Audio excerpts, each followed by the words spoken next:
Hi! Hello! నమస్తే, వణకం, అదాబ్. నేను మీ Bhaskar తమ్మ. Sir అని పిలచ్చు, అన్నయ్య అని కూడా పిలచ్చు. మీ అందరికీ కూడాను most welcome to the physics Wallah foundation Telangana channel. So, ఇప్పటి వరకు కూడా మీకు ప్రీ ఫైనల్ జరుగుతాయి కదా! తెలుగు ఎగ్జామ్‌కి ఎంతో కొంత సపోర్ట్ చేయడానికి అవకాశం దొరికింది. ఇంగ్లీష్ ఎగ్జామ్‌కి ఎంతో కొంత సపోర్ట్ చేయడానికి అవకాశం దొరికింది. హిందీ ఎగ్జామ్‌కి ప్రాణం పెట్టి ట్రై చేశాను. అండ్ మ్యాథ్స్‌కి మా శ్వేత మ్యామ్ గారు మీకు సపోర్ట్ చేశారు.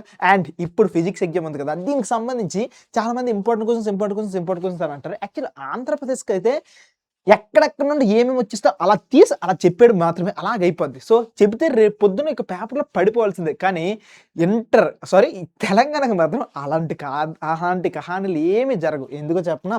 ఇక్కడ సిట్యుయేషన్ అనేది కొద్దిగా డిఫికల్ట్ అనమాట. ఎందుకు సిట్యుయేషన్ అనేది కొద్దిగా డిఫికల్ట్ అంటే ఇక్కడ పాయింట్ 1 ఏంటంటే ఎక్కడి నుండి వస్తుందో ప్రెడిక్ట్ చేయడం కష్టం. అయినప్పటికీ కూడాను మా తరపున ఎంతో కొంత సపోర్ట్ చేస్తాం. అయితే రేపు ఎగ్జామ్‌కి నువ్వు చదువుకొని వెళ్ళు. కొంతవరకు సెట్ అవుతుంది. సో, నీకు 33 వస్తే నీకు 45 మార్క్స్ వస్తాయి. 45 వస్తే 60 మార్క్స్ వస్తాయి. 60 వస్తే 80 మార్క్స్ రావచ్చు. కానీ కొన్ని కండిషన్స్ అనేవి అప్లై అవుతాయి అనమాట. కానీ మినిమమ్ మాత్రం ఒక 60 వరకు కూడా సపోర్ట్ చేయడానికి చాయిస్ ఉంది. ఏమేమి చేయొచ్చు ఏంటి అని చెప్తా. అట్ ద సేమ్ టైమ్ దీనికి సంబంధించిన పీడిఎఫ్ అనేది డిస్క్రిప్షన్‌లో లింక్ ఇస్తాను. సో, వాట్సాప్ ఛానల్ లింక్ హ్యాపీగా అక్కడికెళ్ళి డౌన్లోడ్ చేసుకుంటూ వెళ్ళిపోండి అనమాట. సో, ఏం చేస్తాం ఏంటి అనేది చెప్తా. మీరు మొహం ఒక్కొక్కటి వినండి. మొట్టమొదటిగా మీరు ఇక్కడ పేపర్ ఓపెన్ చేస్తే ఇదే ఫిజిక్స్ సంబంధించిన పేపర్ అంతా కూడాను. ఈ పేపర్‌ని మీరు చూడండి. ఈ పేపర్‌ని మీరు చూస్తే ఇక్కడ 2 మార్క్స్ క్వెషన్స్ ఉంటాయి. ఒక 3 వస్తాయి. ఇక 2 మార్క్స్ క్వెషన్స్. తర్వాత 4 మార్కుల క్వెషన్‌లు ఒక 3 ఇస్తున్నాడు. తర్వాత ఇక్కడ 2 6 మార్క్స్ క్వెషన్స్ ఇస్తున్నాడు. ఇది పేపర్ ప్యాటర్న్ అంతా కూడా. ఇప్పుడు ఈ పేపర్ ప్యాటర్న్ యూజ్ చేసుకొని మనం ఏ రకంగా సాల్వ్ చేసుకుంటూ వెళ్ళాలి అనేది మన ముందుకున్న సిట్యుయేషన్ అంతా కూడా. దీన్ని మీ అందరికీ చెప్తా, చాలా జాగ్రత్తగా వినండి. ఈ పేపర్‌లో మీరు బాగా అబ్జర్వ్ చేస్తే ఎక్స్పెరిమెంట్స్ ఇస్ ద కీ. టోటల్‌గా ఒక మినిమమ్ 2 ఎక్స్పెరిమెంట్స్ అనేవి బాగా రిపీట్ అవుతుంటాయి. ఇంకా చెప్పాలంటే 3 ఎక్స్పెరిమెంట్స్ అనేవి రిపీట్ అవుతుంటాయి. ఎలాగ సార్ ఏంటి అనుకొని చెప్తే మొత్తం పేపర్ అంతట్లో టోటల్‌గా 9 మార్క్స్ అనేవి ఈ ఒక్క ఎక్స్పెరిమెంట్స్ నుండి వస్తాయి. ఎలా వస్తాయి ఏంటి అని చెప్తాను. దీన్ని జాగ్రత్తగా వినండి. 6 మార్క్స్‌కి ఒక ఎక్స్పెరిమెంట్ వస్తదా? తర్వాత 2 మార్క్స్ క్వెషన్‌లో ఒక ఎక్స్పెరిమెంట్ వస్తదా?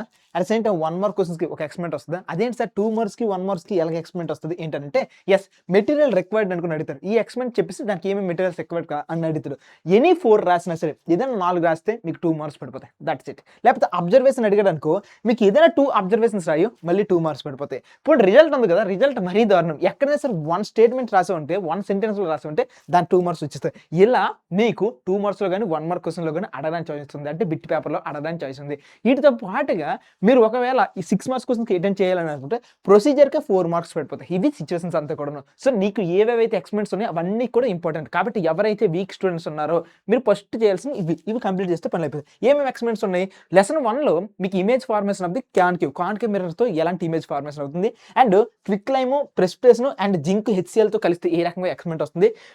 Neutralisation reaction carbonates at the same time convex లెన్స్‌లో ఎలా ఇమేజ్ అనేది ఫార్మ్ అవుతుంది? ఇది మాక్సిమం అడగరు. అడిగితే కొద్ది చాలా రేర్ సిట్యుయేషన్ అన్నమాట. స్కాటరింగ్ ఆఫ్ ది ప్రిజమ్, ఓమ్స్‌లో వెరిఫికేషన్ దీనంత గొప్పది ఇంకేం లేదు. కమ్ టు మై రూమ్ ఓకేనా? ఓమ్స్‌లా. నెక్స్ట్ దానికి ఉన్నటువంటి 5 ఫ్యాక్టర్స్ ఎలా ఉంటాయి? సో, లెంత్ గురించి గాని, ఏరియా గురించి గాని దీన్ని ఎక్స్‌పెరిమెంట్ అడుగుతారు. వీటితో పాటుగా ఆరిస్టైడ్ సోలనాయిడ్ ఎక్స్‌పెరిమెంట్ ఉంది కదా! ఇది ఇంకా కేక. ఓకేనా? నెక్స్ట్ అన్నిటికన్నా మించి రస్టింగ్ ఆఫ్ ది ఐరన్. దీనికి సంబంధించి మీ అందరికి తెలుసు కదా! ఒక 3 చిన్న దాంట్లో తీసుకొని ఐరన్ నెయిల్స్ పెడతారు. వీటితో పాటు ఎస్టరిఫికేషన్. ఈ టోటల్ 18 ఎక్స్‌పెరిమెంట్స్ ఉన్నాయి ఇంచుమించుగా. ఈ 18 ఎక్స్‌పెరిమెంట్స్‌ని మీరు కరెక్ట్‌గా నేర్చుకుంటే మీకు బిట్ పేపర్‌లో హెల్ప్ చేస్తుంది. 6 మార్క్స్ క్వెషన్‌లో హెల్ప్ చేస్తుంది. అండ్ 2 మార్క్స్ క్వెషన్‌లో హెల్ప్ చేస్తుంది. సో, ఇలా మీకు రకరకాల వేస్‌లో హెల్ప్ చేస్తూ వెళ్తుంది. ఇది సిట్యుయేషన్. జాగ్రత్తగా నేర్చుకోండి. ఓకేనా? ఇది సిట్యుయేషన్, జాగ్రత్తగా నేర్చుకోండి. వీటిలో ఏదో ఒకటి చాలా హెల్ప్ చేస్తుంది. వన్స్ ఇది అయిపోయిన తర్వాత మనందరికీ జాగ్రత్తగా కాపాడేది ఏంటంటే డయాగ్రామ్స్. సో, ఏం డయాగ్రామ్స్ ఎక్కువగా రిపీట్ అవుతాయి? సర్క్యూట్ డయాగ్రామ్ అయినా రిపీట్ అవుతుందిలే, లేదా ఎస్ అండ్ పి ఆర్బిటల్స్ ఉన్నాయి కదా! వాటివైనా రిపీట్ అవ్వాలి. లేకపోతే మాయిలర్ డయాగ్రామ్ ఉంటుంది. సో, మాయిలర్ 1s 2s ఇవి ఉంటాయి కదా! ఈ డయాగ్రామ్ అనేది కొద్దిగా హెల్ప్ అవుతుంది. లేదంటే షేప్స్ ఆఫ్ ది మాలిక్యూల్స్ ఉన్నాయి. సో, వాటిని అంటే CH4 యొక్క షేప్ ఎలాగుంటది? H2 ఎలాగుంటది? NH4 ఎలా ఉంటది? ఈ డయాగ్రామ్స్ అడగొచ్చు. అడిగితే ఉన్నట్టు వీటిలో ఏవో ఒకటి అడుగుతాడు, చాలా జాగ్రత్త. లేదంటే మీకు మెటలర్జీ లెసన్ ఉంది కదా! దాంట్లో మ్యాగ్నెటిక్ సపరేషన్ గాని, ఫ్రోత్ ఫ్లటేషన్ గాని, లేకపోతే మీకు లైట్ అండ్ లెసన్‌లో రే డయాగ్రామ్స్ గాని వీటిని అడుగుతాడు. కాబట్టి టోటల్‌గా మన టెక్స్ట్ బుక్‌లో 13 నుండి 14 డయాగ్రామ్స్ ఉన్నాడు. నువ్వు డయాగ్రామ్ వేస్తే 4 మార్క్స్. ఇన్ కేస్ నువ్వు లేబులింగ్ చేసేటప్పుడు 2 మార్క్స్ అని వస్తాయి. అంటే నువ్వు ఒక డయాగ్రామ్ వేసేటప్పుడు డయాగ్రామ్ 2 మార్క్స్ ఇస్తే లేబులింగ్‌కి 2 మార్క్స్ ఇస్తారు. ఇది సిట్యుయేషన్. సో, చాలా మంది డయాగ్రామ్ ఏయమంటే డయాగ్రామ్ వేసి లేబులింగ్ అనేది చేయకుండా వెళ్ళిపోతారు. సో, ఇది ప్రాబ్లమ్ అంతా కూడా. ఒకసారి ఎవరైనా స్క్రీన్‌షాట్ తీసుకోవాలంటే హ్యాపీగా స్క్రీన్‌షాట్ తీసుకోండి. ఈ ఇంపార్టెంట్ డయాగ్రామ్స్. వన్స్ నెక్స్ట్ ఇదైపోయింది కదా! ఇప్పుడు ఇంకాస్త ముందుకెళ్దాం. ఇంకా కాస్త ముందుకెళ్తే మనకి టేబుల్స్ ఇస్తాడు.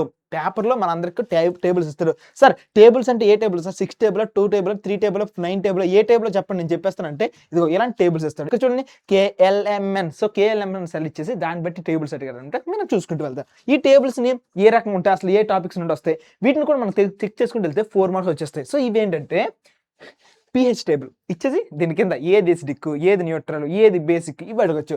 రెసిస్టివిటీ టేబుల్, హైడ్రో కార్బన్స్ సంబంధించిన table, shapes of the molecule table, quantum numbers, లేకపోతే periodic table, next defects of the vision, లేకపోతే reactivity levels of the reactivity. మెటల్‌కి సంబంధించి రియాక్టివిటీ అనమాట. వీటికి సంబంధించి వాడే ఇస్తారు టేబుల్. వాటి నుండి మనం కింద ఆన్సర్ రాయాలి. ఎవరికైతే ఈ టాపిక్స్ మీద కొద్దిగా ముందు చదువుకుంటూ వెళ్ళిపోతారో ఎగ్జామ్స్‌లో ఎలాంటి టేబుల్ ఇచ్చినా సరే సాల్వ్ చేసుకుంటూ వెళ్ళొచ్చు. ఇక్కడితో మీ అందరికీ కూడా 20 మార్క్స్ ఫిక్స్ చేసిన. వన్స్ 20 మార్క్స్ అయిపోయిన తర్వాత ఇప్పుడు లెసన్ వైస్‌గా ఏ లెసన్ నుండి ఏమేమి క్వెషన్స్, ఏమేమి ఏరియాస్ చెప్తానో అవి చాలా జాగ్రత్తగా వినండి.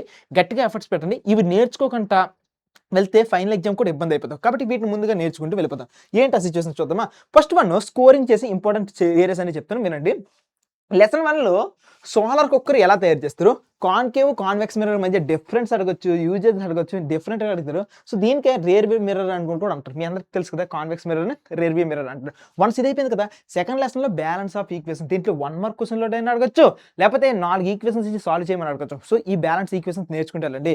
థర్డ్ లెసన్‌లో bleaching powder use, plaster of Paris, washing soda, baking soda ఈ యూజెస్ ఇందులో ఏదో ఒకటి ఎప్పుడు అడుగుతూనే ఉంటాడు. సో ఇది కూడా నేర్చుకోండి. నెక్స్ట్ పీహెచ్‌కి సంబంధించినంత వరకు కూడా ఒకవేళ ఇన్సెక్ట్ అనేది కలిసిందనుకో పీహెచ్ అనేది ఏ రకంగా ఉపయోగపడుతుంది? పీహెచ్ అనేది డైలీ లైఫ్‌లో ఎలా హెల్ప్ అవుతుంది?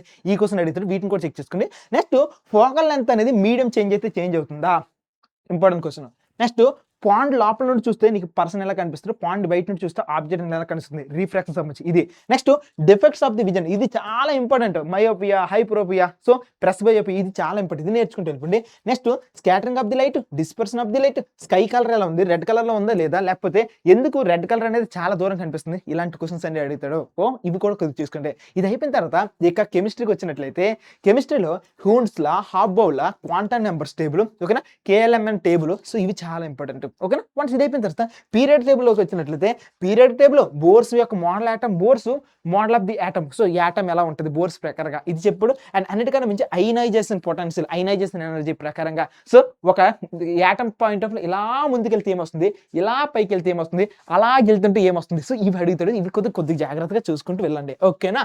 దెన్ ఇక్కడ మీకు 8th లెసన్‌లోకి వచ్చినట్లయితే కోవలెంట్ బాండ్‌కి సంబంధించి N2O2 ఫార్మేషన్ అడుగుతారు. సో కొద్దిగా జాగ్రత్తగా చూసుకోండి. అయానిక్ బాండ్ ఫార్మేషన్ ఎలా జరుగుతారు? సో దీన్ని అర్థం చేసుకోండి. అంటే కోవలెంట్ బాండ్, అయానిక్ బాండ్ యొక్క డిఫరెన్స్ కూడా అడగొచ్చు. ఇది కూడా జాగ్రత్తగా చూసుకోండి. అండ్ అన్నిటికన్నా మించి factors that effect the resistance of the sums. Resistance sums ఓకేనా? R = రో L బై A ఉంది కదా! దాటిని బేస్ చేసుకొని చాలా సమ్స్ అడుగుతాడు. అది కూడా చూసుకోండి. నెక్స్ట్ మోటార్ డయాగ్రాము లేకపోతే సాలినాయిడ్ ఆరిస్టైడ్‌కి సంబంధించిన ఎక్స్‌పెరిమెంట్స్ చాలా ఇంపార్టెంట్ ఫోకస్ చేయండి. అండ్ ఇక్కడ లాస్ట్‌గా మెటలర్జీలో చూస్తే కాన్సంట్రేషన్ చేయడానికి 4 మెథడ్స్ ఉంటాయి. ఓకేనా? అదేంటి మ్యాగ్నెటిక్ సెపరేషన్, హ్యాండ్ పికింగ్, ఓకేనా? ఇదేంటి ప్రోత్ప్లిటేషన్ ఇవన్నీ ఉంటాయి అన్నమాట. At the same time extraction of the ఓర్‌కి సంబంధించి కూడా లాస్ట్‌లో ఎలక్ట్రోలైటిక్ రిఫైనింగ్ గాని, లేకపోతే మీ అందరికి లిక్విఫికేషన్ గాని, సో ఇలా అన్నమాట డిఫరెంట్ పోలింగ్ గాని ఇలాంటి డిఫరెంట్ ఉంటాయి. సో వీటిని డిస్టిలేషన్ ఇదేంట్రా మెల్లమెల్లగా అన్ని గుర్తొస్తున్నాయి అంటారా? సో ఈ రకంగా ఈ 4 ఉంటాయి. ఇవి చాలా జాగ్రత్త. ఇవి నేర్చుకుంటూ వెళ్తే పనులైపోతాయి. లేదు 12th లెసన్‌లోకి వెళ్ళినట్టయితే కార్బన్ యొక్క properties at the same time కార్బన్‌కి సంబంధించి అలోట్రోప్స్ ఆఫ్ ది కార్బన్ అంటారు. అది నెక్స్ట్ ఇంక అన్నిటికన్నా మించి ఆల్కహాల్స్‌లో చూసుకుంటే అయితే ఆల్కహాల్స్‌లో మనకి ఏముంటాయి? సో ఇథనాల్ ఉంటది, ఇథనోయిక్ యాసిడ్ ఉంటది. దీనికి సంబంధించిన సిట్యుయేషన్ లేకపోతే మీకు కార్బన్‌కి సంబంధించి 4 రియాక్షన్స్ ఉంటాయి. ఇవి చాలా ఇంపార్టెంట్. ఇక్కడి వరకు ఇవన్నీ కూడా లెసన్ వైస్‌గా వెళ్ళిపోయాం. అయితే మనకు ప్రతిసారి కూడా క్వెషన్ పేపర్‌లో ఇంకొక క్వెషన్ ఏమొస్తదో తెలుసా? డైలీ లైఫ్ బేస్ చేసుకొని అడుగుతాడు. Bleaching powder daily life use ఏంటి? లేకపోతే ఫారడేస్ లా డైలీ లైఫ్ అప్లికేషన్ ఏంటి? అడుగుతాడు. సో ఇది చూసుకుంటూ వెళ్ళిపోండి.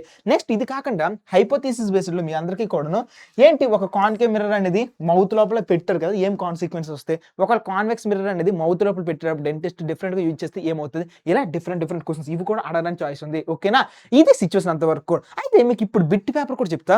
సో ఇప్పటి వరకు నేను చెప్పిన పేపర్ అంతటిని నేర్చుకుంటూ వెళ్తే మీకు 60 మార్క్స్ వరకు హెల్ప్ వచ్చింది కదా! ఇప్పుడు బిట్ పేపర్ చూడండి. బిట్ పేపర్ కూడా చూడండి. ఇది చాలా జాగ్రత్తగా వినండి.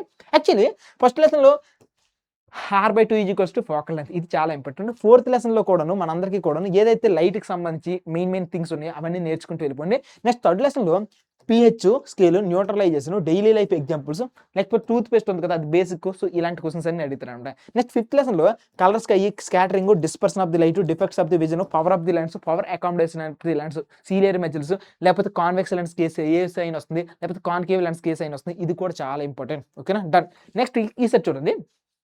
ఇక్కడ అటామిక్ స్ట్రక్చర్‌లో క్వాంటమ్ నంబర్స్ అనే టాపిక్ మీద ఎక్కువ రిపీట్ అవుతుంటాయి. పీరియాడిక్ టేబుల్‌కి సంబంధించి డిఫరెంట్ సిట్యుయేషన్ లెఫ్ట్ నుండి రైట్‌కి వెళ్తే ఏమవుతుంది, రైట్ నుండి లెఫ్ట్‌కి వెళ్తుంది. ఇది సిట్యుయేషన్ అంతా కూడాను. నెక్స్ట్ లాస్ట్‌లో ఆ లెసన్‌కి వెళ్ళిపోతే ఆర్గానిక్ గ్రూప్స్ ఉంటాయి. సో ఆర్గానిక్ గ్రూప్స్ టేబుల్ అంతా కూడాను ఫంక్షనల్ గ్రూప్ టేబుల్ గాని చాలా ఇంపార్టెంట్. అది చూసుకోండి. నెక్స్ట్ రెసిస్టెన్స్‌కి సంబంధించింది, నెక్స్ట్ రియాక్టివిటీ లెవెల్స్‌కి సంబంధించింది, నెక్స్ట్ హైడ్రోకార్బన్‌కి సంబంధించింది. ఓకే, హైడ్రోకార్బన్స్ తెలుసు కదా, ఆల్కేన్, ఆల్కిన్, ఆల్కేన్, వీటికి సంబంధించినంత వరకు అండ్ రియాక్టివిటీ సిరీస్ మీకు తెలుసు. ఇది సిట్యుయేషన్ అంతా కూడా. సో ఇక్కడి వరకు కూడా ఎవరైతే నాతో పాటు వచ్చారో మీ అందరికీ కూడా మోస్ట్ వెల్కమ్. నేను చెప్తున్నా, నేను చెప్పిన ప్రతి టాపిక్ కూడా దీంట్లో ఉన్నదంతా కూడా కంప్లీట్ చేయగలిగితే తమ్ముళ్ళు చెల్లెళ్ళు మీకు చెప్తున్నాను రా నా సామిరంగా, మీకు 40 మార్క్స్‌కి రాకుండా ఎవ్వడు ఆపలేడు. ఓకేనా, మహా అయితే ఎక్కడో 2 మార్క్స్ పోవాలి, మిగిలినవన్నీ కూడా కంప్లీట్ చేసాను, అయిపోయిందనమాట. ఇది సిట్యుయేషన్ అంతా కూడాను. సో నా ఎస్టిమేషన్ రేపు మీ అందరికి కూడా బాగా రాయాలి, రాసి కింద మార్క్స్ పెట్టాలి. అన్నా నీ వల్లేనన్నా, థ్యాంక్ యూ అన్న, లాస్ట్ మూమెంట్‌లో ఈ లిస్ట్ ఇచ్చినందుకు అనే మాట మీ నోటితో వినాలి. సరేనా, నా మంచి మనసుతో నా చిట్టి చెల్లెళ్ళకి, తమ్ముళ్ళకి అందరికీ కూడా దీవిస్తున్నా. మంచిగా రాయండి అన్న. ఓకేనా, మంచిగా ప్రిపేర్ అవ్వండి. ఒకవేళ ఏ మాత్రం ఏమైనా మిస్ అయిపోతే ప్రతిది కూడా ఒక లెర్నింగే, ప్రతిది కూడా ఒక ఎక్స్‌పీరియన్సే. నెక్స్ట్ ఎగ్జామ్‌లో మనం చూసుకుందాం. సరేనా, ఆల్ ది బెస్ట్ రా.